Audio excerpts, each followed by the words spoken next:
हमारे तरफ से आप लोग को नमस्ते। और हमारे चैनल को लाइक सब्सक्राइब जरूर करना, कमेंट में लिख के देना कि आप लोगों को हम लोगों का गीत कैसा लगता है, कमेंट में नाच जरूर का बताइएगा। गीत सुनाने जा रहे हो हम लोग पर बैठ के, हाँ बैठ के नाच गीत लेकिन बैठ के गाएंगे।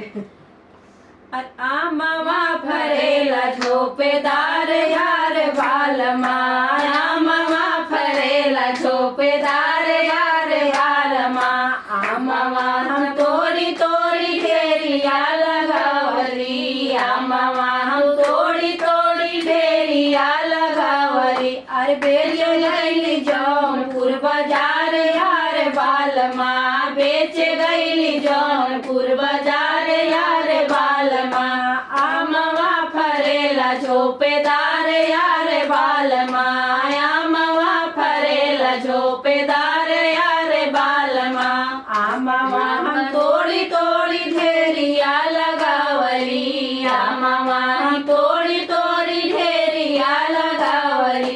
बेच गईली पाटी बाजार यार बालमा, बेच गईली पाटी बाजार यार बालमा, आमवा फरेला झोपेदार यार बालमा, आमवा फरेला झोपेदार यार बालमा, आमवा हम तोड़ी तोड़ी ढेरिया लगावली, आमवा हम तोड़ी तोड़ी ढेरिया लगावली।